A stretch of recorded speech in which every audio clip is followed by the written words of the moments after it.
Fala pessoal, beleza? Seja bem-vindo, esse é o podcast do Renan, estamos aqui no YouTube. Eu peço que se você já possa ir inscrever no canal, curtir esse vídeo. Hoje uma nova temporada está começando, eu tenho um convidado aqui mega especial, tá? Importantíssimo aqui para a nossa cidade.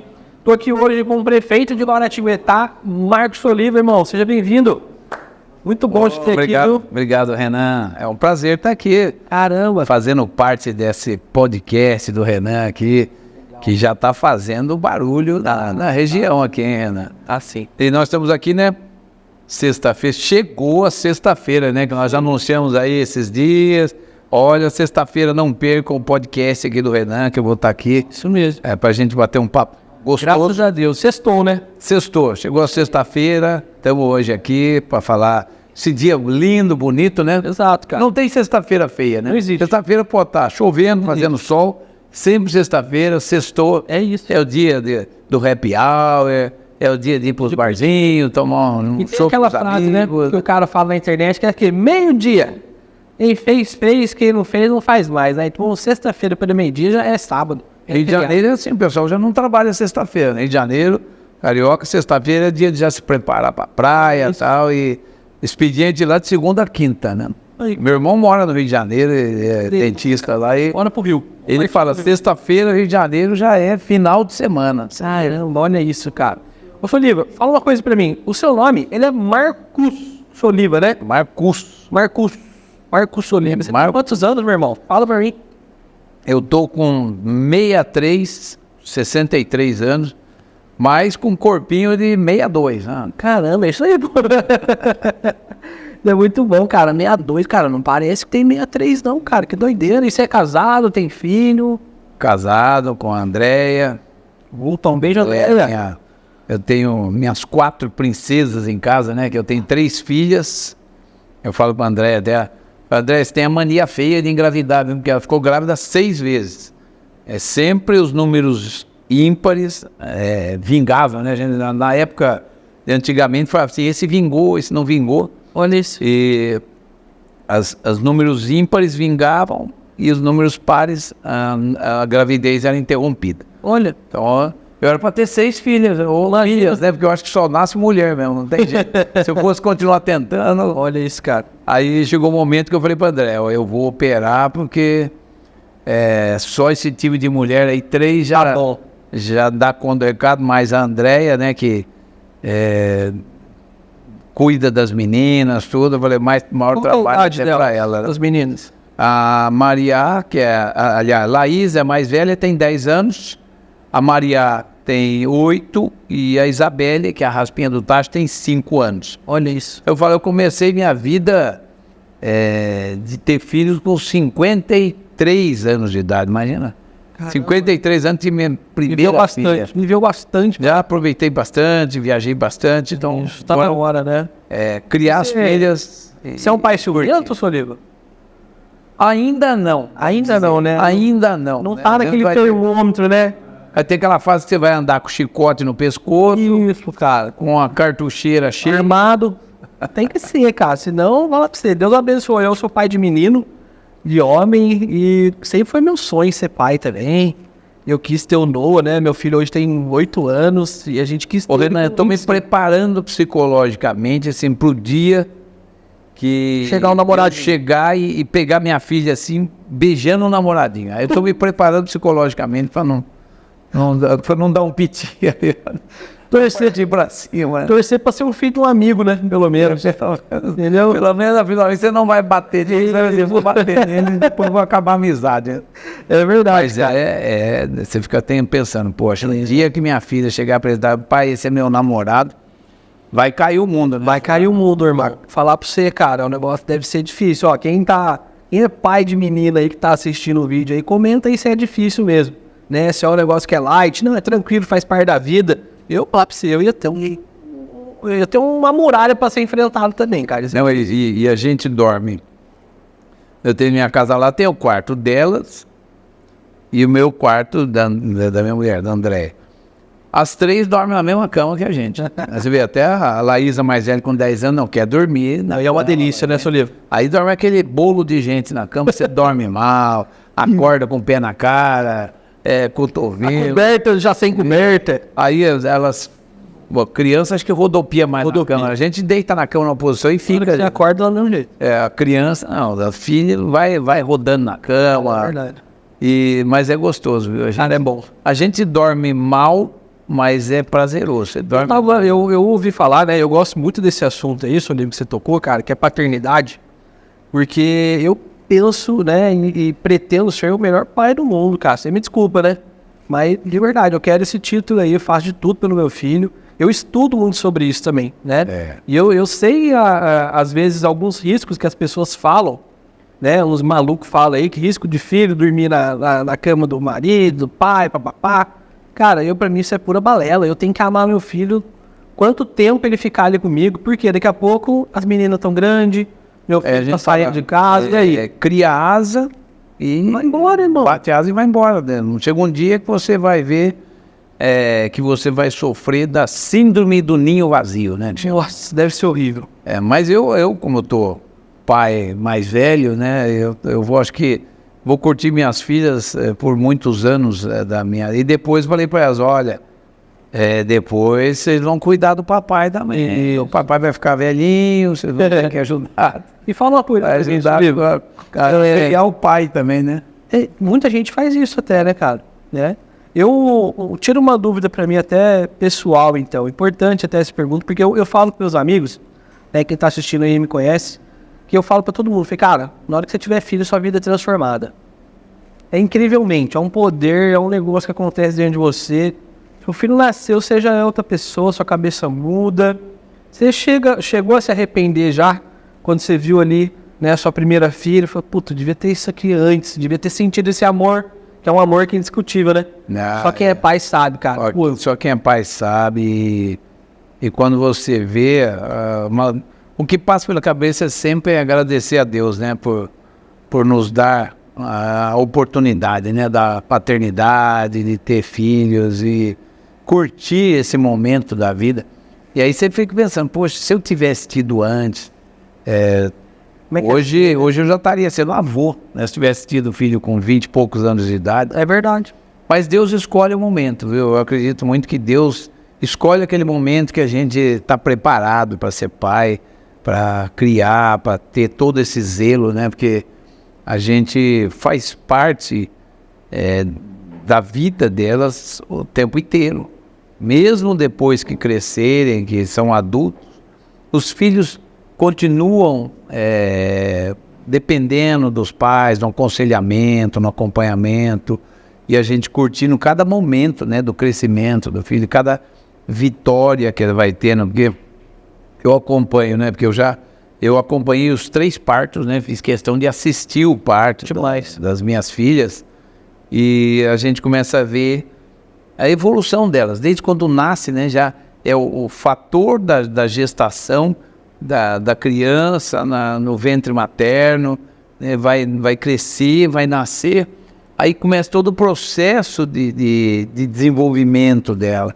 Ela vai aprender que ela está no mundo externo, não está mais na barriga da mãe, vai mamar, vai ter que se alimentar, depois começa a fase do engatinhar, aprender a engatinhar, aprender a andar, começar aquela fala, começar a aprender a falar, depois vem a fase da creche, da escola, que tem que aprender as coisas, estudar, e essa fase toda de desenvolvimento, né, que você vai acompanhando, quando você volta lá atrás, fala, poxa, 10 anos atrás, a minha filha mais velha estava nascendo, hoje ela com 10 anos de idade, ela não tem como mensurar todos esses 10 anos da vida dela, o que foi, mas nós, como pai, a gente acompanha cada momento da vida. Fiz questão de fazer muita foto, né? foto de todos os tipos, é foto em filme, né? A gente, quando vai, a gente fica bobo, qualquer coisinha que o filho faz, você pega o celular, pega e Nossa! eu vejo as festas, né, que você tem da creche, festa da escola, que vai dançar, vai se apresentar, tá aquele monte de pai, Tudo babão. mano, a coisa olha, É gostoso, cara. É gostoso. é muito. Eu me emociono muito, cara. Eu me emociono muito. Felicidade, né? E o pai, quando tem filhas, todo mundo fala que a mulher é mais carinhosa que o pai, se apega mais ao pai. Acontece isso lá na sua casa? As filhas, eu acho muito mais carinhosas comigo do que com a mãe, né? Sempre o pai. Aí, Andréia, comenta aí. A filha, ela é mais amorosa, ela é mais meiga, as filhas beijam mais a gente. Olha que delícia. Fala pelo menos 20 vezes por dia, te amo. Essa é outra coisa. É demais, cara. Você fica assim, em êxtase, para falar todo dia, não tem... E tem uma... Você chega, a filha vai falar assim, eu tô mal-humorada, não quero papo. E que o pessoal fala, né, que a responsabilidade do homem de ter uma filha mulher, né, é que é o primeiro homem que aquela moça vai amar, é o pai. É ele que tem que ensinar os valores, as coisas, né, cara? Eu acredito muito, né, eu já vou entrar no assunto político aqui, principalmente, que eu acredito muito que os pais, cara, a responsabilidade de um pai é muito grande em criar o cidadão, né, porque vamos falar assim de um pai de menina, ele tem que criar os valores para aquela menina, né, então às vezes a gente vê crianças se perdendo. Quando você começa a investigar e olhar com uma outra ótica, você entende que é a falta de um pai ali mostrando os valores, mostrando o amor, falta às vezes de uma mãe mostrando como se comportar diante de alguma coisa e tudo mais. O que você acha sobre isso, Olívio? Eu acho que a partir do momento que na vida você escolheu alguém para estar ao seu lado, a partir do momento que você escolheu, né, vamos ter filhos, vamos constituir uma família, é uma coisa muito séria. Você ter filhos hoje, você tem que estar preparado para educar os seus filhos, prepará-los para o mundo cruel que a gente vive. Com certeza. E nisso é importante a base familiar. Eu sou filho de professora, minha mãe é professora, meu pai era empresário, meu pai nasceu na Suíça, né, ele não é brasileiro, e o sistema de educação dele foi totalmente diferente do da minha mãe, tem dúvida. E até em casa, a minha mãe era aquela que mais brigava, que mais batia na gente. Olha, cara. Minha mãe batia quase todo dia. A educação que ela teve, né? Ela resolvia no chinelo, na vara de marmelo. Olha, eu apanhei muito na chinelada. Lá eram quantos? Você mais quantos? Tinha a espada de São Jorge também. E quando você ia bater assim pra doer menos, era a espada de São Jorge. Sócio educativo. Agora, você queria machucar, deixar o vergão, era a vara de marmelo. E não era de roupa, não. Baixava a calça, batia na pele mesmo. Na pele. Então, isso... minha mãe era sempre assim. Ela aprontou, apanhava. Lá eram quantos? Você mais quantos? Nós éramos em 5, somos em 5 em casa. Uhum. 3 homens e 2 mulheres. E a gente morava numa chácara em São José dos Campos. Então a gente tinha muito contato ali com a natureza, vivia, tinha a chácara, ela ficava na área do sítio do meu avô, era zona rural lá em São José. Então a gente tinha a criação dos animais que tinham lá, né, leite, porco, tinha plantio, café, arroz. Caramba, fantástico. Que minha avó produzia queijo. Então sempre foi nessa convivência nossa. A gente convivia mais com minha avó e minha mãe.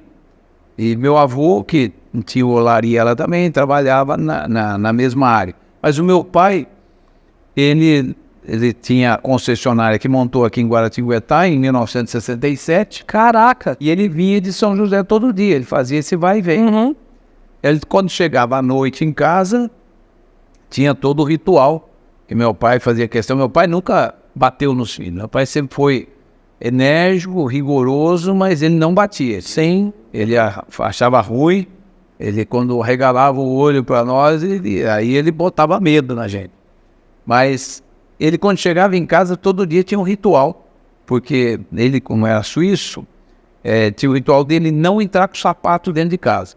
Todo dia ele chegava, um filho ia lá com a chinela dele, colocava o chinelo no chão, aí ele tirava o sapato, a gente tirava o sapato dele e vestia chinelo para entrar. Ele tinha uma pastinha dessa 007, aí dava aquele boa noite, os filhos tinham que estar todos sentados no sofá, olha, para dar o boa noite para ele. Aí ele entrava e a gente levava o sapato dele na sapateira, antes tinha uma escovinha para tirar a terra, a sujeira da sola do sapato e guardava na sapateira. Olha aqui. Aí depois ele vinha para jantar, ele tomava banho, vinha para o jantar, a gente não jantava sem o pai e a mãe. Todo dia, tínhamos que jantar a família juntos. Meu pai chegava, sentava à mesa, fazia uma oração, agradecia pelo alimento, pelo dia de trabalho, pelo dia de estudo da gente. Aí ele perguntava para cada um o que fez no dia. Legal, queria saber como é que foi o dia de estudo. E a gente, depois disso, depois de jantar, ele sempre escolhia um para tomar lição. Olha, traz seu caderno aí, vou tomar lição. Tomar matemática, português, história. Cada vez ele escolhia um caderno e fazia uma chamada oral. Olha, cara. Para ver se a gente estava bem instruído, né, pela escola. E quando chegava no final de semana, que era quando meu pai tinha mais tempo com a gente, chegava domingo, que ele trabalhava sábado aqui, ele vinha e voltava no sábado. Quando chegava domingo, já tinha todo o ritual. Domingo a gente acordava às 6:30 da manhã. Caraca. Que tinha missa, né? Que a gente ia à missa às 7. E a gente ia em jejum, que meu pai falava, olha, a missa é em jejum. Quando a gente vai tomar café depois da missa. E aí quando a gente voltava da missa, a gente tomava um café, toda a família junto, e depois ele ia para a cerimônia cívica. A cerimônia física, ele tinha 3 mastros na nossa chácara lá. Que isso, cara? E a gente todo domingo fazia o hasteamento da bandeira. Tá de brincadeira, ó. Aí a gente hasteava a bandeira do Brasil, a bandeira do estado de São Paulo e a bandeira da Suíça. E ele colocava uma vitrolinha, que ele colocava o hino nacional brasileiro, e aí sempre tinha 3 hasteando a bandeira no momento do hasteamento, e 2 ficavam em posição de respeito. Então eram os 5 ali. E a gente com roupinha de suíço, né? Porque ele tinha que vestir o uniforme para fazer. Que demais, cara. Cerimônia cívica de hastear a bandeira. Porque ele falava, olha, meu pai tinha um sotaque de alemão, né? Ele falava assim, ó, uma coisa que temos que ter é o amor à pátria. A pátria é a mãe de todos, temos que ter respeito à pátria e à bandeira da nossa nação. Aí eu hasteava, a gente cantava o hino. E aí depois tirava a roupinha de suíço, né? Porque essa era só para a cerimônia cívica. E aí ele falava, domingo é o dia de cuidar da casa.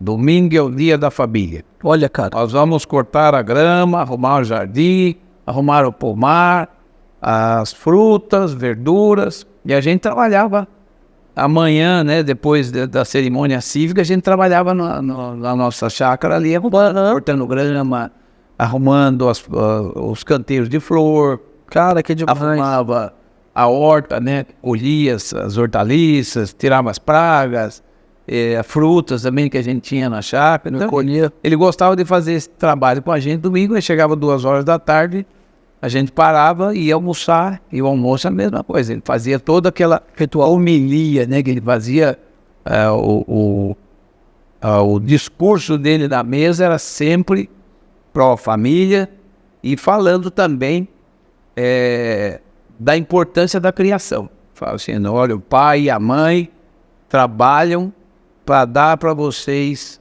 a possibilidade de serem alguém na vida.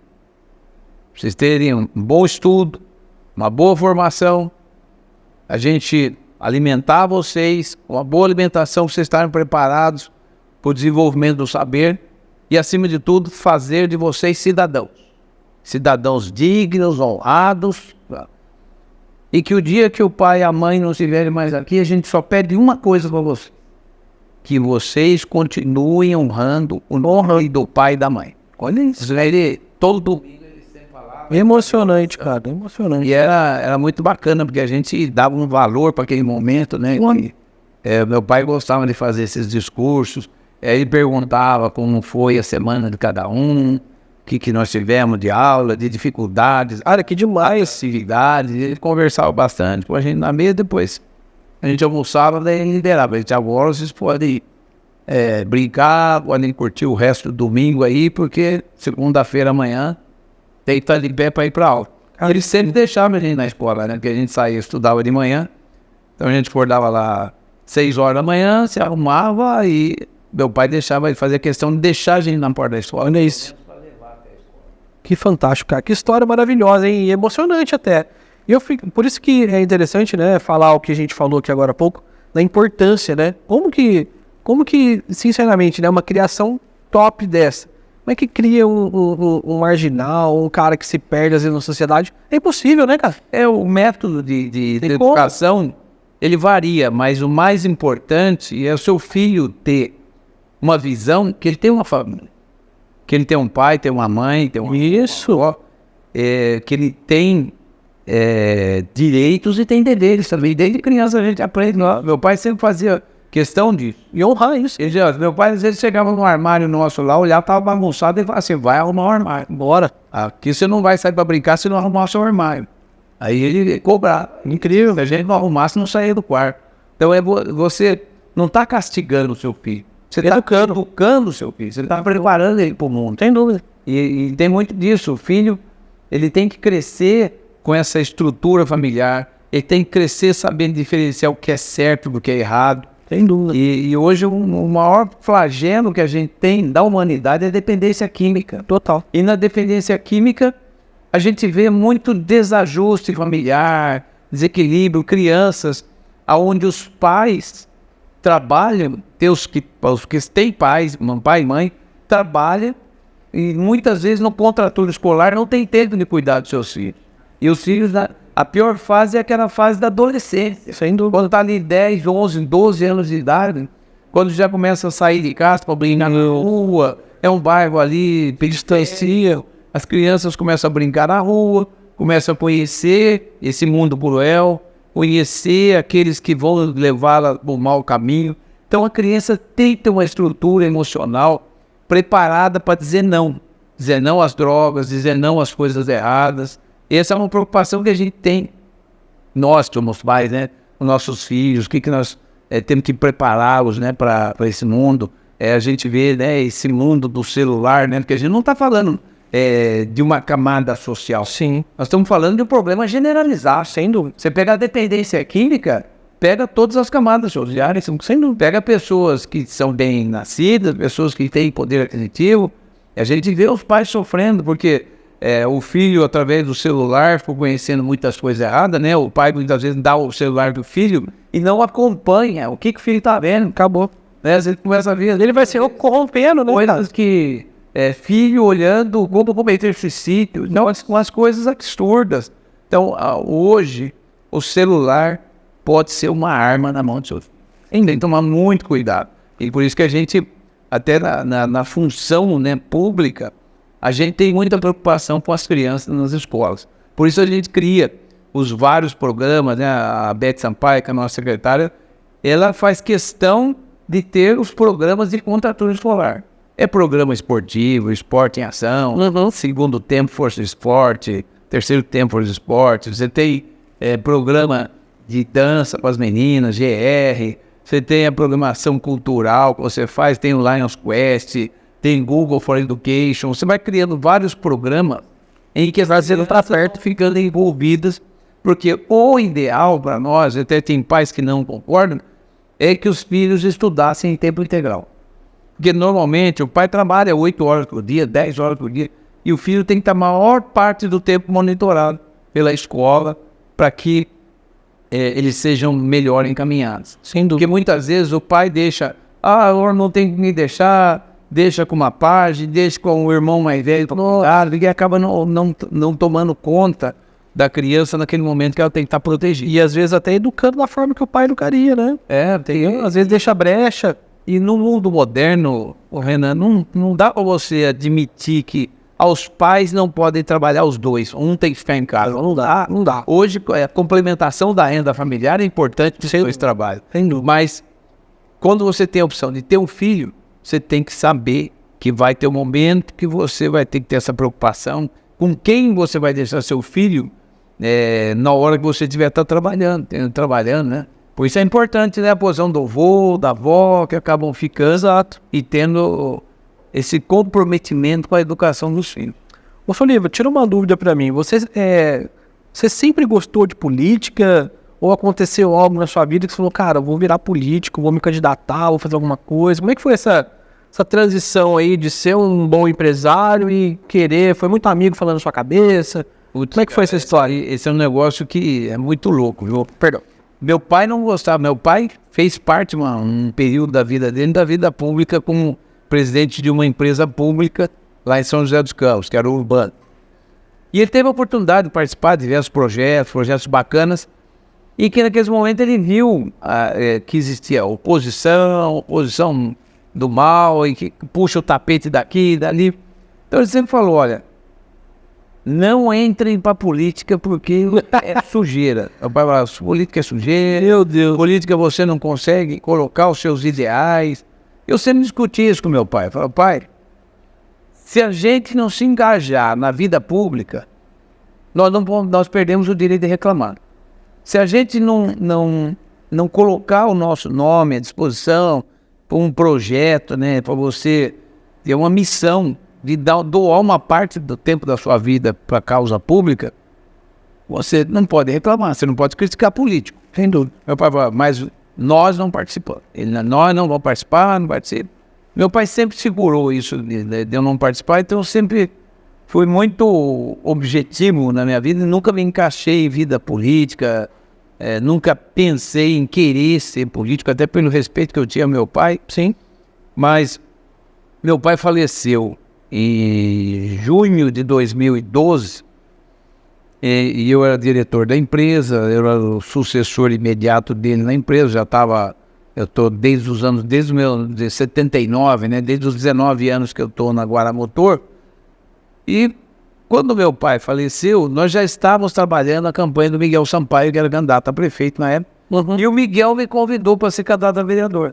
Ele me convidou, o Soliva, eu preciso de você candidato a vereador.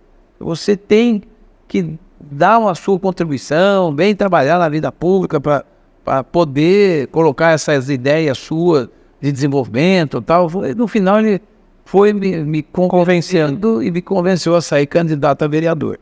Ele era candidato a prefeito, aí eu me elegi vereador e acabei me encaixando na vida pública, porque eu comecei, como empresário, a gente vive menos os problemas da população como um todo. Sem dúvida. Você vive a sua vida empresarial. No nosso grupo empresarial tem mais de 100 funcionários. Então você tem 100 famílias que você é responsável para cuidar, para poder cumprir o seu dever como empresário também, pagar em dia, os benefícios sociais, você viver os problemas também dos seus funcionários, fazer com que a empresa seja rentável para ela não quebrar, não perder, não gerar desemprego. A gente veio ao longo dos anos trabalhando o crescimento do nosso negócio. Então, eu praticamente era uma pessoa de poucos amigos, não tinha eu tenho 500 amigos. Tinha um grupo seleto de amigos e ia muito para Ubatuba, ia para São José, ia para outros lugares. E não ficava tanto em Guará, assim, fim de semana. E quando eu saía fim de semana, eu ficava em Itaguará. Então você não conhecia os problemas de periferia da cidade, o sofrimento das pessoas. Acaba não chegando a você, né? E aí, como vereador, você começa a ver Bem de perto essa problemática, né, do convívio de uma sociedade, o que as pessoas passam, o que as pessoas mais necessitadas passam. E aí eu entendi bem aquilo, né, que o Miguel me falou, que a vida, a gente tem que ter um momento para a gente dedicar uma parte da nossa vida para a causa pública, né? A missão que a gente vai. E aí eu comecei a doei meu salário de vereador para instituições de caridade, que foi uma forma que eu tive até de falar, eu preciso contribuir de alguma forma, porque eu falei, eu não vou precisar do salário de vereador, eu tenho empresa, trabalho lá, a sessão de Câmara não vai atrapalhar minha empresa, meu negócio.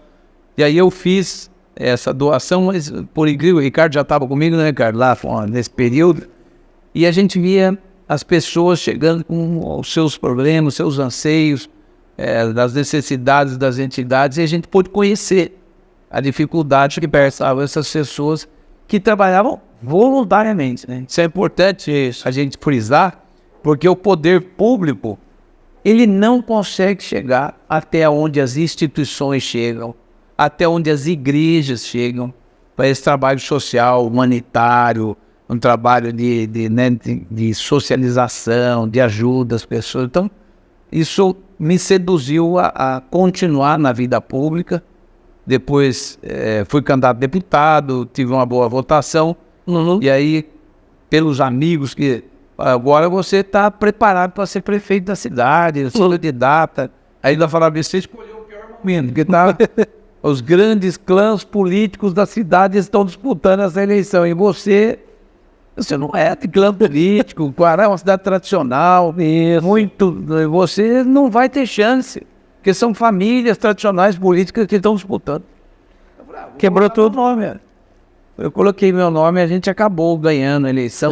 Com um slogan muito importante, chamava-se Coragem para Mudar. É isso mesmo. Que a gente tinha que virar a chave no momento, né, de que eu, como empresário, via isso. Isso me deixava muito indignado.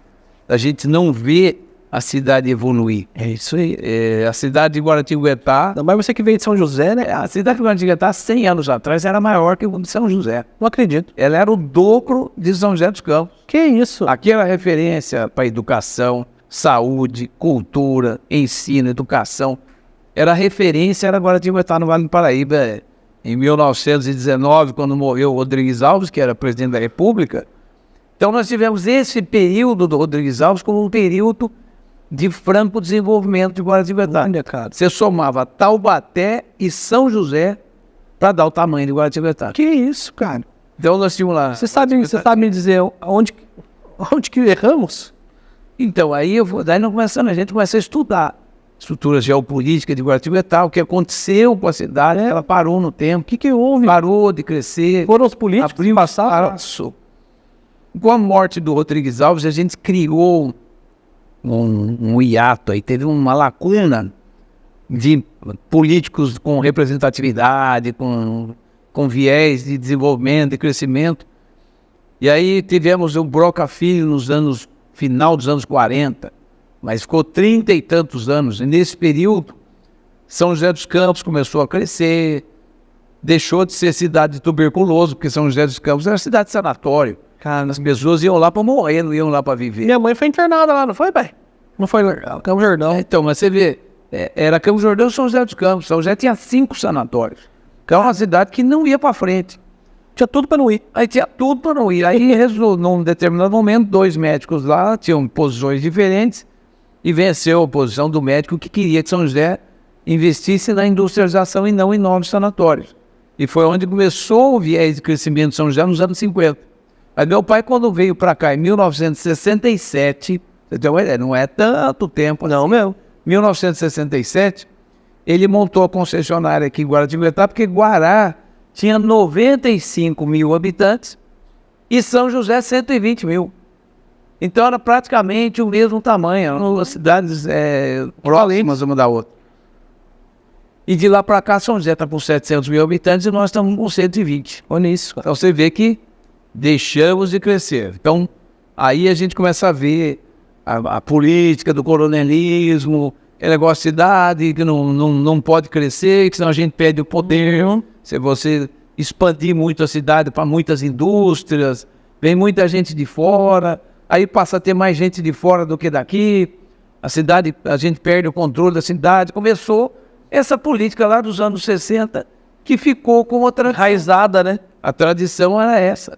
Não, você manter a cidade com mais tranquilidade, e de lá para cá a gente perdeu o compasso do desenvolvimento. Você deixou de ter oferta de moradia, porque você, para fazer uma cidade crescer, você precisa ter moradia, você precisa construir casas a preços mais acessíveis, né? Para as pessoas poderem morar. O aluguel aqui constrói mais casa abaixo o valor de aluguel.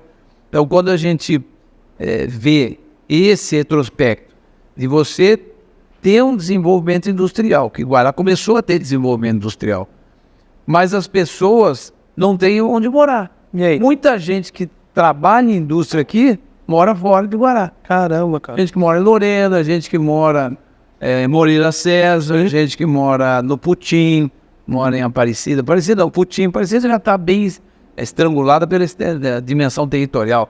Aí você pega Lorena, Putim, Moreira César, as pessoas, condomínio fechado em Pinda. Nossa. Então a gente se projetou, quando a gente colocou coragem para mudar, é investir na infraestrutura da cidade. É você expandir a cidade. Para ter uma ideia, nós aumentamos em 50% a capacidade urbana de território urbano de Guaratinguetá, a área urbana. Mas se você comparar com outras cidades, por exemplo, como São José dos Campos, nós tínhamos aqui 8% da extensão territorial de Guará era área urbana, 8%. 92% de área rural. São José, 32% área urbana. Então você expande a cidade, abre para novos loteamentos, polos industriais, polos industriais, comerciais. Então isso precisa a cidade se expandir, mas de forma ordenada. Não dá para acontecer o que aconteceu com Guará, que cresceu vagarosamente e desordenadamente. Esse é o detalhe. Cresceu desordenado porque nós temos... hoje nós temos 32 bairros, loteamentos em situação irregular. Nossa. Bairros que não tem documentação, Saneamento. bairros que não tem saneamento, o pessoal não tem escritura. Então foram feitos assim na clandestinidade. Poxa, lindo. Nós conseguimos já regularizar 8 e estamos no processo de regularizar tantos quanto forem necessários. Tem mais um ano e pouco, um ano e meio aí, para a gente tentar regularizar mais bairros. Mas é o que eu falo para as pessoas, mas você regularizou só 8? Nunca foi regularizar nenhum bairro aqui. Cara, a gente todos os bairros que surgiram nos últimos 40 anos não foram regularizados. A gente partiu para a regularização, inclusive do distrito industrial. Olha, nós temos um distrito industrial aqui irregular. As indústrias instaladas lá não têm escritura. Pelo amor de Deus. Então como é que uma indústria consegue investir na sua ampliação se ela não tem a propriedade? Se ela não tem uma escritura para ir lá no BNDES, que você vai fazer uma empresa BNDES, você vai perguntar número da matrícula do seu imóvel. Não tem. Não tem número de matrícula, você não consegue investimento. Então nós estamos buscando tudo isso. Agora, nesses próximos 2, 3 meses, a gente vai conseguir entregar matrícula para as indústrias do Distrito Industrial 2. Olha, então isso tudo dá trabalho, viu? A administração pública é diferente da administração privada. Quando você tem uma empresa, você vai tomar uma decisão, você vai pesquisar um produto que você comprar, você pesquisa numa loja, pesquisa na outra, você vai no Mercado Livre. Deixa eu ver no Mercado Livre quanto tá. Isso, é assim. Prefeitura não pode comprar no Mercado Livre. Não. Prefeitura não pode comprar o mais barato de cara disponível. E quando você abre a licitação, sempre vem aquelas empresas que carta marcada. Eles chegam lá, 10 empresas. Na verdade, essas 10 empresas estão na mão de 3 grupos.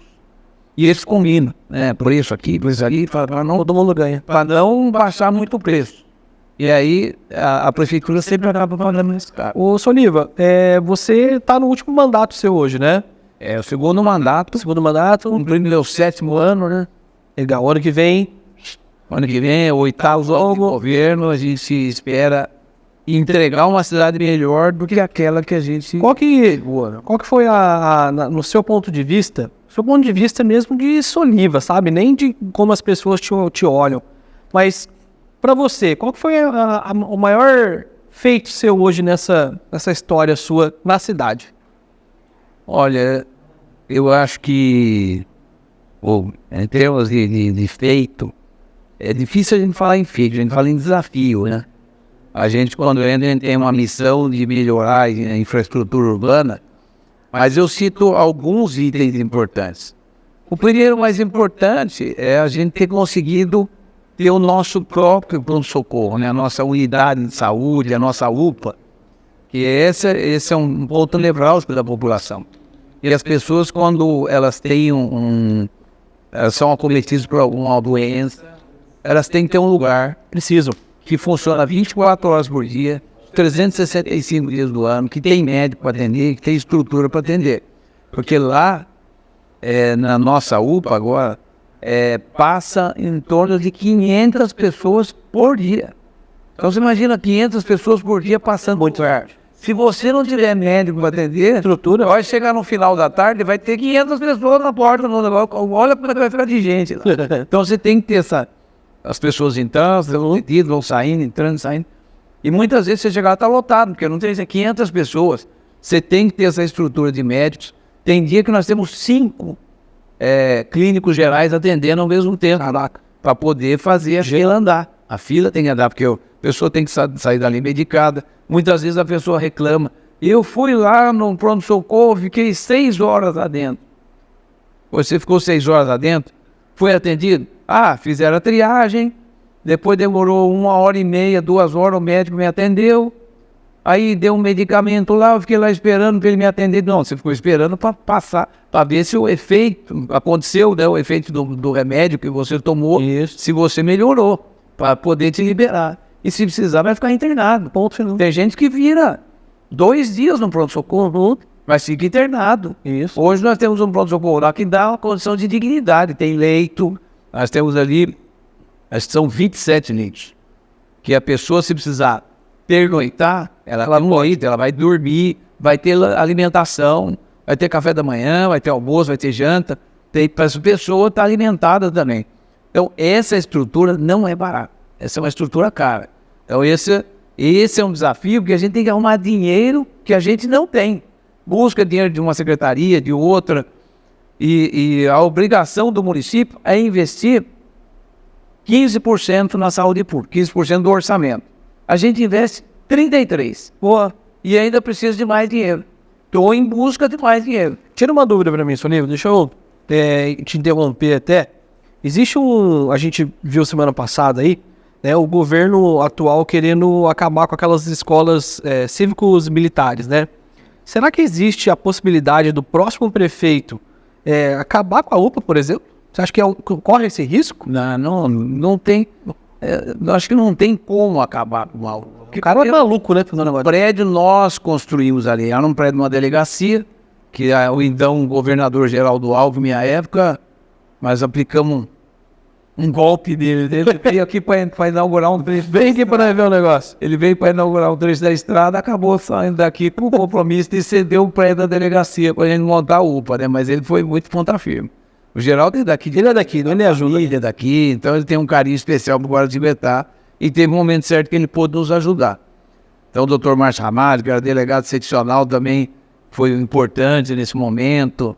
A Codesg, que bancou boa parte daquela obra lá, que a gente inaugurou, inclusive, como hospital de campanha, né? Sim. Naquele momento que o pessoal falava assim, aluga uma tenda gigante e monta lá um hospital de campanha. Dá um jeito, não vou alugar porque custa caro.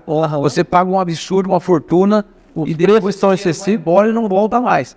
Aí nós pegamos aquele prédio, começamos a reforma antes da pandemia até. Depois veio a pandemia,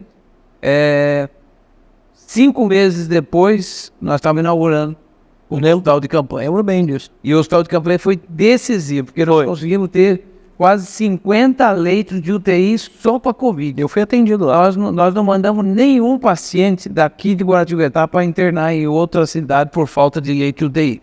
Ao contrário, a gente até absorveu alguns pacientes das cidades vizinhas. Então, esse foi um momento importante que a gente pôde dar um suporte, um atendimento digno, que a Covid não teria. Ou você passava muito mal e corria risco de teria. Ou você tinha ela mais leve e não tinha camada social, não tinha pessoas que tivessem alguma comorbidade ou não. Então, isso foi, para mim, foi um grande desafio, a gente conseguir inaugurar o hospital de campanha no período pior, né, da Covid, e depois todo o investimento que nós fizemos no hospital de campanha ficou lá para a gente inaugurar. Ficou melhor. Todo o investimento. Então a gente teve toda essa estrutura, lá uma área de 3.500 metros quadrados, tem diversos setores, até a gente está 1 ano trabalhando como UPA, não recebemos um centavo do governo federal, porque a verba tem 500 mil por mês para suporte da UPA 3, que é o que a gente tem. E eles não colocam, e cada hora tem uma desculpa. A última desculpa que veio agora do Ministério da Saúde é que a nossa UPA é muito grande. Tem muita sala, muitas coisas. Poxa, que bom, hein? Agora estão reclamando que é grande, que a gente tem uma estrutura maior do que a UPA, estrutura como se fosse de um hospital. Falei, mas é o que nós queremos oferecer. Isso. E eles acham que, não, a gente tem que fechar as salas para poder. Eu não vamos fechar a sala, que tem que ter boa vontade. Sem vontade de ajudar, a contribuir para um projeto que traz benefício de saúde pública, ajudar as pessoas. Mas são os desafios que a gente fala, né, disso. E quando você falou da escola cívico-militar, que também é outro gargalo, que eu vejo a escola cívico-militar como extremamente positivo. Nossa, a gente viu o exemplo lá do Maria Júlia, nós colocamos na maior escola de Guará. Quando a gente batalhou, mandamos ofício, aí tem um deputado estadual, como é que é o nome do deputado mesmo? E ele nos ajudou muito aí nesse projeto também de conseguir a escola cívico-militar. A gente vê a diferença com os alunos. Você vê como é que eles são mais comportamentos, mais organizados. A conversa com a diretora da escola, ela fala assim, nossa, trouxe uma tranquilidade, os alunos estão muito mais compenetrados e buscando mais ser pessoas mais corretas. Sensacional. Ouvem muito, né, dessa parte de ensino. O Tenente Coimbra ajudou bastante, que ele foi o que abraçou esse projeto e trouxe a possibilidade de a gente ter a escola cívico-militar. Evidente, a prefeitura tem que querer, a Secretaria da Educação tem que querer, a secretária Elizabeth Sampaio vestiu o projeto, vamos ter. Eu e o Regis, a gente queria a escola cívico-militar e foi onde a gente conseguiu ficar com uma das 14 escolas do estado de São Paulo. Olha isso, cara. São 14 escolas cívico-militares no estado de São Paulo. Cara, 600 e poucos municípios. Eu estudei no Rogério Lacaz minha vida inteira praticamente, né? Meu pai é militar, meu pai tá aqui hoje. E, cara, a diferença de comportamento que dá. Tudo bem que o Rogério Lacaz não era uma escola civil-militar, mas só de estar dentro da aeronáutica, muda o negócio. Entendeu? Você tinha um comportamento diferente, a própria diretora Siloca, né? Na época, incorporava muito essa rigorosidade. Você está falando um negócio que é interessante, porque a Rogério Lacaz está dentro da aeronáutica. E a gente tem uma outra escola lá na Fausta, que fica ali vizinho da aeronáutica. Isso aí. E tem ali no entorno muitos militares, né? Que aposentaram, moram ali. Tem os próprios militares que estão nativos, que não moram lá dentro, mas moram ali fora, ao redor. E tem muitos filhos de militares lá na Fausta. E a diretora estava me falando esses dias, né, que nós fomos premiar um aluno que recebeu um prêmio lá, medalha de bronze no Brasil, na Olimpíada de Matemática. Olha isso. E a diretora estava falando, nossa, a escola aqui é diferenciada, porque os alunos, no recreio, eles vão para leitura. Eles vão passar a leitura, querem ler, querem se instruir, eles são organizados. É uma escola maravilhosa, a organização dos próprios alunos, a gente não precisa ficar cobrando, pedindo toda hora, para de fazer bagunça. Olha, ela falou, olha, não sei porquê. Eu falei, eu sei porquê. A vizinhança aqui é mais militarizada. Tem os filhos, né, dos militares que aprendem com os pais, né, o que é certo, o que é errado, que tem que estudar para ser alguém na vida, que tem que ter respeito com as pessoas. E isso a gente prega para os filhos, todos os pais, que pai que não quer que seu filho estude, isso, que ele se forme uma boa pessoa. Então a gente tem que pregar sempre isso, tem que estudar para ser alguém na vida, tem que estudar para ser alguém na vida. E tem gente que não estuda e é alguém na vida também. Por quê? Porque é dedicada, é compenetrada. Isso. Você não pode segregar e falar, a pessoa que não estuda não vai para frente. Vai, mas você não pode chegar e falar, você não precisa estudar que você vai para frente. Não, é assim. Não é só. A gente tem que ter esse viés educacional sempre. Se o seu filho, por um motivo ou por outro, olha, eu não quero saber estudar, mas vou trabalhar. Ótimo, então vai trabalhar, vai ganhar vida. Porque tem gente que ganhou a vida com primário ou com estudo, né? Até nem isso, né? Você vê. E as pessoas, na realidade, têm que saber o mais importante de tudo. Mais importante do que a inteligência é você saber diferenciar o que é certo do que é errado, você saber que as pessoas têm direitos, mas têm deveres. Então isso faz parte, depois quando a gente fala das pessoas que estão no entorno aí de uma vila militar, dentro de uma escola aeronáutica, dentro de áreas onde tem moradias de pessoas da área militar, a gente vê que as pessoas são mais organizadas. Sofre uma diferença, né? A gente vê o Regis é filho do Takeshi. O Takeshi trabalhou na escola aeronáutica acho que uns 45 anos. Se aposentou e continuou lá. Então o Regis é um menino que tem uma boa formação. Total. Você conversa com ele, é um cara centrado, é um cara organizado. E é isso que o pai projeta para um filho, né? Ter um filho que ele te deu orgulho de ser seu filho, de ser uma pessoa correta. Maravilhoso. Ter dinheiro ou não ter dinheiro é uma consequência do que conseguiu evoluir profissionalmente e tal. Mas o mais importante do que ter dinheiro, do que ser rico, é a pessoa ser digna, ser correta. Não é questão da pessoa não ter dinheiro. Ela não tem dinheiro, ela é uma pessoa que não foi bem sucedida profissionalmente, mas é uma pessoa correta. Quantas pessoas a gente não conhece? São pessoas que são humildes, mas são corretas. Se contentam com aquilo que tem. Isso é mais importante na vida das pessoas. Claro. É você ser feliz com o que você tem. Tem pouco, seja feliz com esse pouco que você tem, né? Existe uma frase, né, que a gente... É uma frase bíblica, né, cara? A gente tem que ser fiel no pouco, né, que Deus fará no muito. Então eu acredito muito nessa frase. E eu acredito muito também, Oliva, essa frase eu já vou aproveitar para fazer um gancho, tá? E perguntar para você, como que você vê hoje para o próximo prefeito, né, que o Guaratinguetá vai ter no final desse mandato seu? Que Guaratinguetá que você está entregando para essa pessoa? O que ele vai estar assumindo? E principalmente, né, o que teve a sua mão quando você assumiu e a Guará que você está entregando para o próximo? Como é que vai ser isso? O nosso objetivo é entregar para o próximo gestor uma Guaratinguetá mais organizada, mais igualitária, né? Que eu vejo combater a desigualdade social é você já começar a estruturar melhor os bairros periféricos. É você ter uma infraestrutura urbana melhor, você ter vias públicas bem arrumadas, bem pavimentadas, você ter um bom sistema de educação que projete para você colocar o seu filho numa escola pública, desde a creche até o ensino médio, né, na escola pública. Porque esse é o correto. É você colocar o seu filho numa escola que você paga os impostos de uma cidade, de um país, e que a contrapartida do município é te dar essa segurança.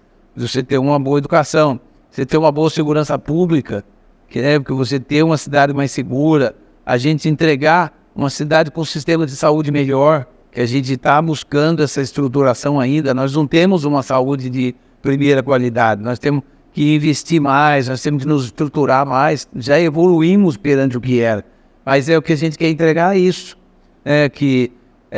estamos criando também tecnologicamente um centro de inovação, em parceria com a Faculdade de Engenharia de Guaratinguetá. O centro de inovação é ótimo para as empresas, startups, aquelas que querem começar um projeto do seu negócio, um próprio negócio.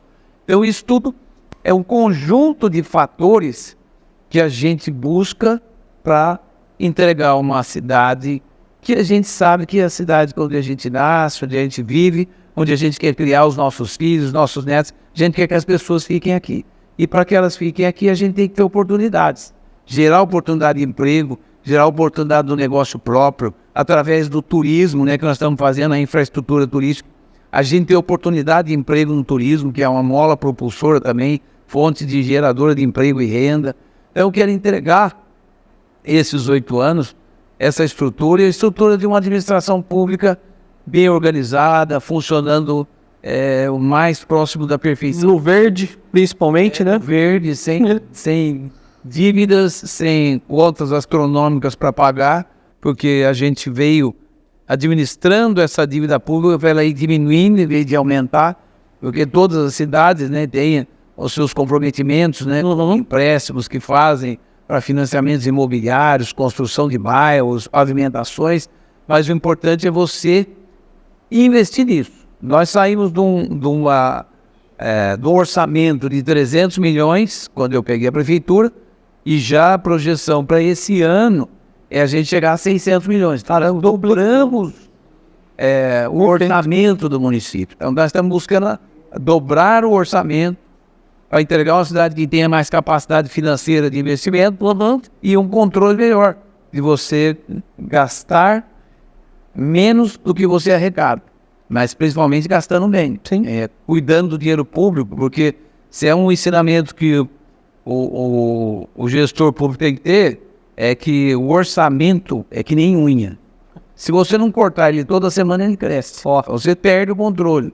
Nós temos que ter controle orçamentário, respeito ao dinheiro público, o dinheiro não é nosso, sendo o dinheiro da população, e com respeito ao dinheiro público você consegue investir melhor na infraestrutura da cidade. E para o pessoal que está assistindo em casa aí, você consegue soltar aí uma coisa inédita aí para o pessoal, principalmente de Guaratinguetá, né?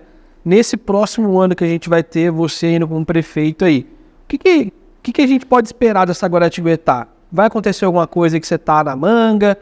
O que você pode entregar para a gente de inédito e de novidade? Nós estamos com um projeto de melhoria da infraestrutura de bairros periféricos, né, que nós estamos chamando o programa Nossa Rua. O programa Nossa Rua, o Miguel Sampaio está capitaneando esse projeto. É um projeto para pavimentar, nós vamos aplicar um tratamento superficial duplo, TSD. E nós vamos fazer 60 ruas na cidade. 60 ruas equivale mais ou menos a 6, 7 bairros que nós vamos pegar e dar uma vassourada geral. Então esse é um programa auspicioso, né? Porque a gente vai abrir um processo de licitação, vamos contratar 2, 3 empresas, ou se pegar uma que ela tem que ter o compromisso de fazer essas 60 ruas, e aí a gente consegue melhorar mais ainda essa infraestrutura viária dos bairros periféricos. Legal. Esse é o objetivo nosso, de entregar esse segmento.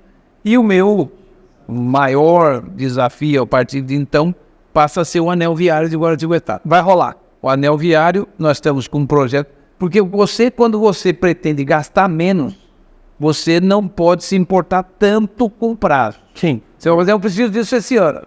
Quem tem pressa, paga mais ou gasta mais dinheiro. Então nós começamos esse projeto do anel viário há 6 anos atrás. Vai, briga daqui, dali, projeto executivo, onde que vai passar. Conseguimos fazer o projeto executivo, demos entrada nos órgãos ambientais, que já viu, né, órgão ambiental, 2 anos para sair a licença. Está no processo de licenciamento, a fase 1 do anel viário.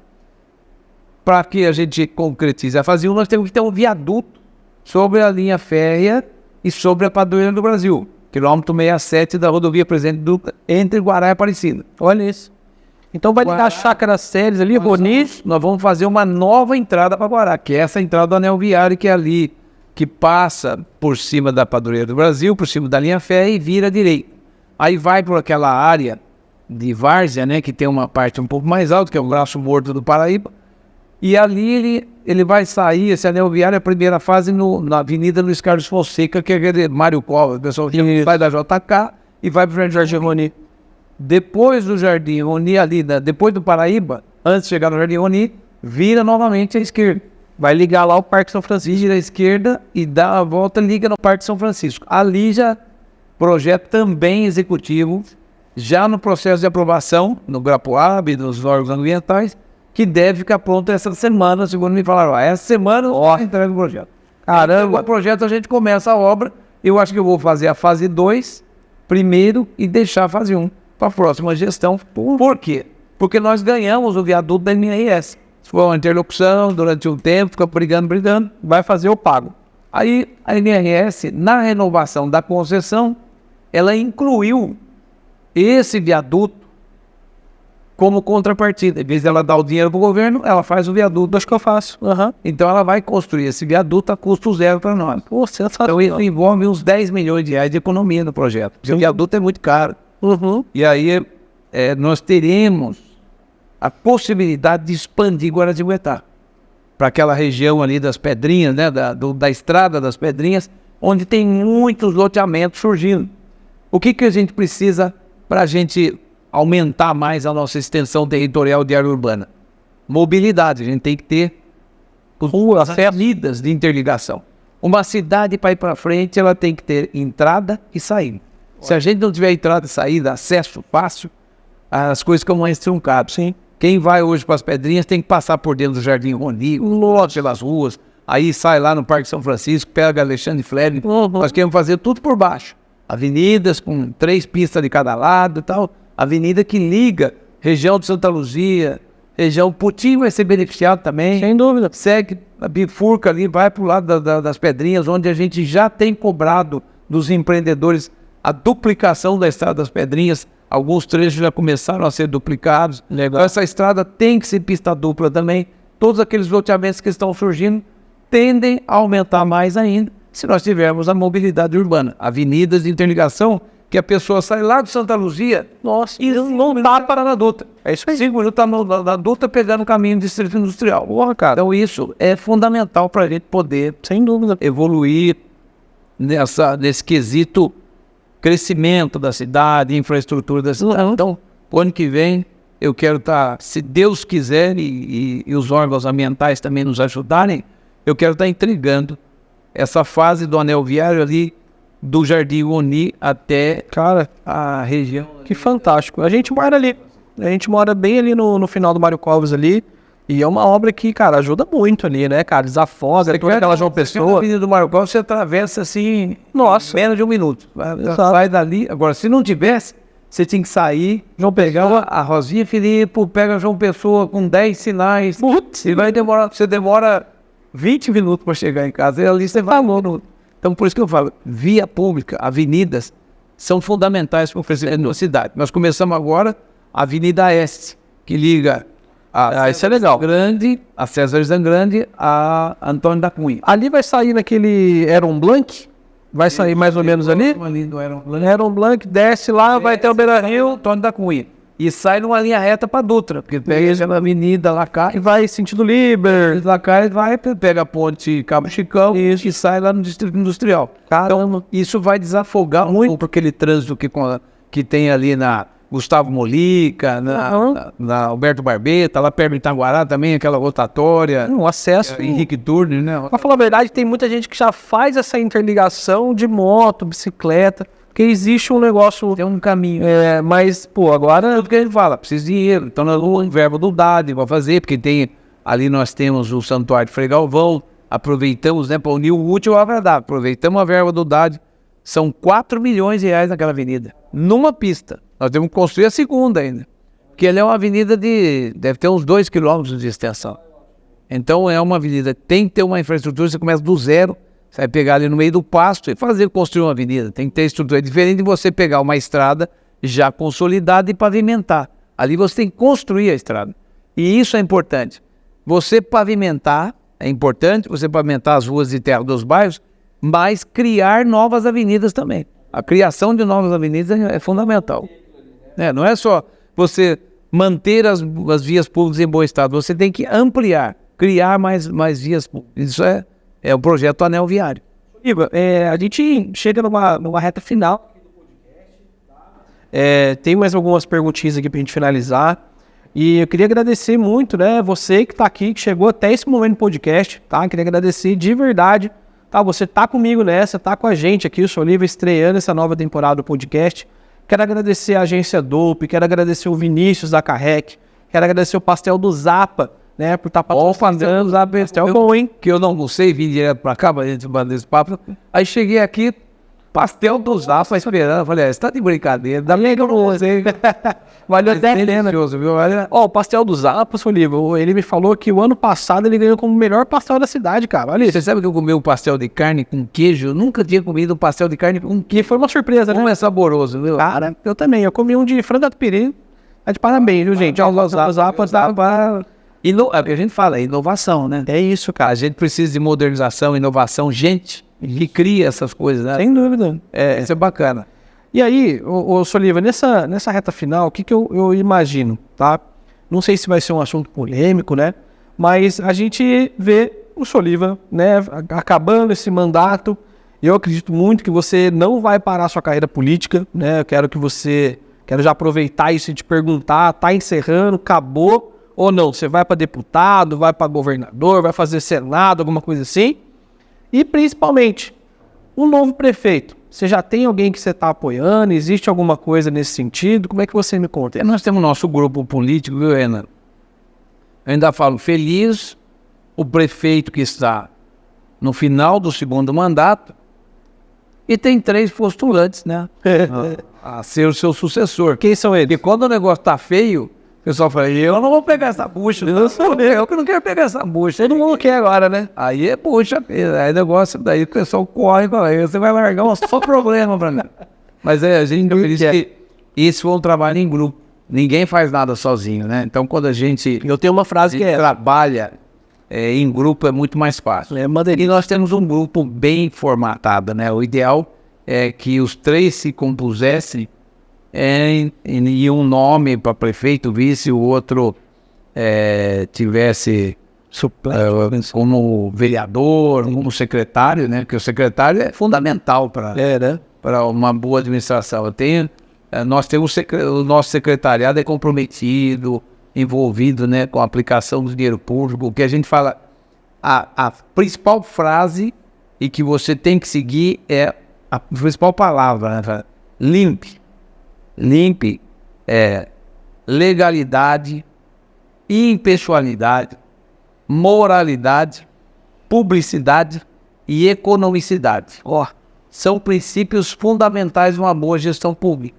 Então a gente sempre vem obrigando, limpe é a palavra fundamental para nós, é a regra do jogo. Então nós temos ali os pré-candidatos, né, que estão aí se colocando, tem o Regis, tem o Miguel Sampaio, vem também forte, e a Dani Dias. Então nós temos 3 pré-candidatos à prefeitura. Disputamos, se fosse nas eleições americanas, né, que nós falamos, nós fazíamos a convenção do partido e aí dos 3 saía um que os outros teriam que apoiar. Legal. Então essa seria a convenção do partido. Mas existe a possibilidade de sair os 3 ou não?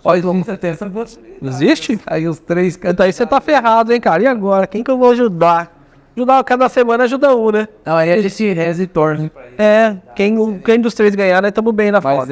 Mas é bom porque a gente quer entregar uma cidade melhor e com a sensação da missão cumprida. Sem dúvida. Isso é importante. E desejar felicidades para quem quer que seja. Porque assumir uma cidade, gestão de uma cidade não é fácil. Bom, ser prefeito é você assumir todos os problemas da cidade. Nossa. E com um detalhe. Todos os problemas acontecem dentro de uma cidade. Mas da arrecadação geral de uma cidade, todos os impostos, municipais, estaduais, federais, né, IPI, ICMS, imposto de renda, de todos os impostos arrecadados, apenas 18% fica no município. 82% vai para Estado e União. 82% de toda a arrecadação do município. Mas 100% dos problemas acontecem aqui. Por isso que a gente está sempre com o chapéu na mão. Por isso que eu falo, o caminho é São Paulo. Vai para São Paulo, Brasília, está muito caro para ir a Brasília. Então a gente procura encontrar ministros aqui em São Paulo, porque São Paulo você pega o carro e vai. Brasília é um lugar caro para você. O hotel é caro, a passagem aérea é cara e a gente está falando de dinheiro público. Então não dá para ficar indo todo mês em Brasília e bater na porta de ministro. A gente vai mais a São Paulo bater na porta do secretário. O governador Tarcísio de Freitas, diga-se de passagem, está fazendo já uma gestão diferenciada, né? O Tarcísio de Freitas, falar um pouquinho do nosso governador, que eu acho que ele merece. O cara é fera. Todo o apoio e credibilidade, porque ele é um cara sério, está trabalhando firme aí para fazer de São Paulo um estado cada vez mais evoluído. Então confio muito no governador Tarcísio de Freitas, eu acho que ele vai fazer uma gestão. Eu torço para ele ser candidato à reeleição no governo. Rapaz. A gente precisa ter um Tarcísio aqui, 8 anos, para dar uma alavancada gigante ainda para São Paulo. São Paulo tem muita infraestrutura para ser feita e o Tarcísio é um cara empreendedor e realizador. Cara, gente, eu acho que esse é o caminho, né, do gestor público. O Tarcísio também, você falar da inteligência do Tarcísio, o cara no primeiro lugar no IME, primeiro lugar foi o melhor aluno da história do IME. Então ele prestou concurso público também, viu? Tá vendo? O Tarcísio prestou um concurso público, não sei qual foi o órgão do governo federal, em que concurso disputadíssimo, e quando ele pediu uma interferência, vai vencer os 2 anos e não me chamaram. Aí o ministro falou para ele, olha, o Tarcísio, você está prestando um serviço aqui, num cargo comissionado, mas não vai dar para chamar um monte de gente, eu vou chamar poucos, mas eu estou entendendo.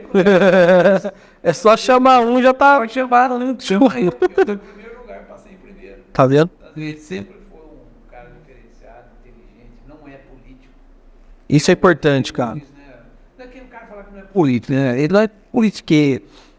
dor de média, porque fazer média com o dinheiro dos outros é fácil. Nossa, É cara. fácil você pegar o dinheiro público e jogar pra cima. Quem quer dinheiro? Vamos fazer, chega na época da eleição, os caras, Nossa. olha, transporte gratuito pra cidade inteira, pessoal. Nossa, você vai fazer. Eu vou fazer isso aí, tranquilo. Vou dar transporte gratuito. Depois, quando ganha, fala assim, mas não tem dinheiro pra fazer, a empresa não quer fazer de graça. Aí não adianta contar historinha. E a população tem que aprender isso. Não ouvir historinha. Isso, cara. Furado, conversa fiada, porque sabe, ele tem que saber o que dá e o que não dá. E muitas vezes, aquele afã de querer ganhar uma eleição, você conta coisas que você sabe que o dinheiro público não dá para fazer. Não vai dar para fazer essa obra, fazer esse investimento, essa gratuidade que as pessoas querem. A gente tem que ter zelo e respeito ao voto de confiança que a gente recebe. Portanto, quando você é eleito, você recebe o voto de confiança. Quando você é reeleito, as pessoas referendaram esse voto de confiança. Vocês têm muito mais responsabilidade, que houve um referendo dobrado. E para nós, fomos eleitos um percentual maior do que o anterior. Então isso para nós é motivo de orgulho, satisfação, de respeito a isso que a gente se comprometeu. Essa missão de exercer uma função pública. Agora, futuro a Deus pertence. Acabou o ano que vem, temos aí 2 anos, né, de isso, só pensar na vida, volto para os meus negócios. O pessoal fala assim, olha, tem gente que sai da política e fica desempregado. Ó, não tem vou fazer o quê? Vou ter que arrumar dar um gerguinho por aí. Eu, ainda no meu mandato, volto para os meus negócios. Eu tenho concessionária de automóveis, que eu trabalho, que é o meu negócio. Você perguntar qual a minha profissão, você é prefeito? Não, não sou prefeito. Prefeito é uma missão, você está lá, função pública. A minha profissão é empresário, comerciante, formado em administração de empresa, com especialidade em marketing, e meu negócio é vender automóvel. Esse é meu negócio, trabalhar com automóvel. E é isso que eu vou fazer.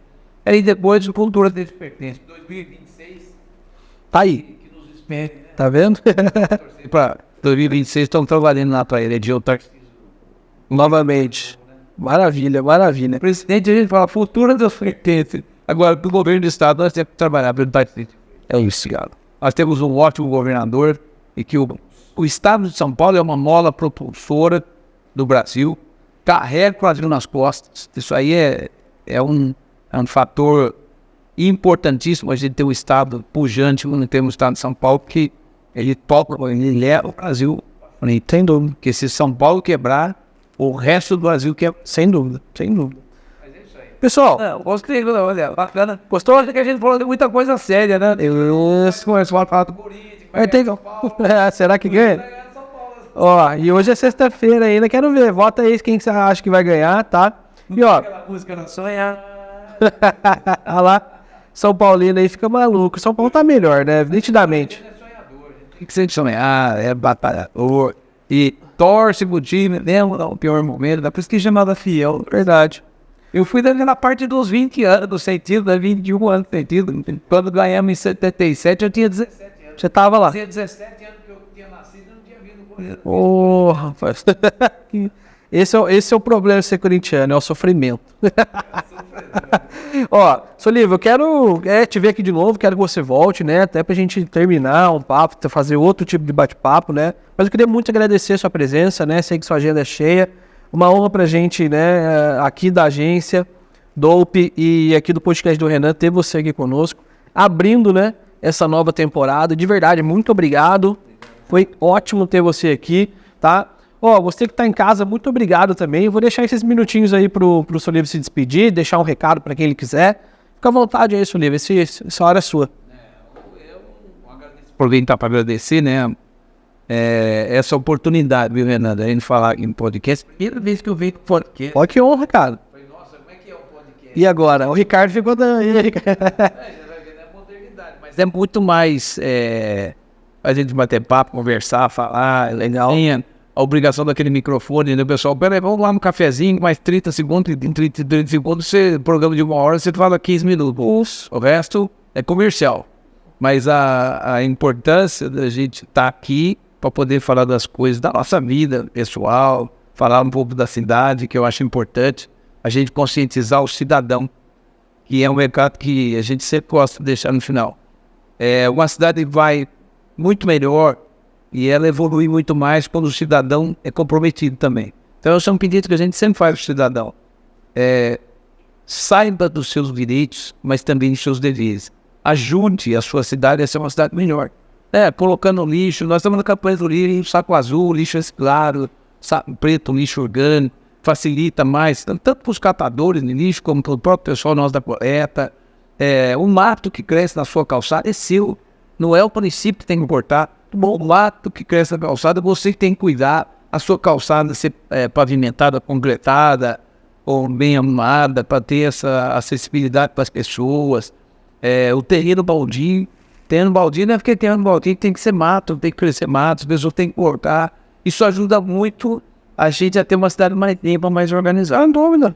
E aí a gente tem uma equipe trabalhando pela cidade, né? O nosso pessoal que coleta lixo, que limpa a cidade, que vai, que corta o mapa, que trabalha pintando guias, arrumando os buracos que surgem no asfalto.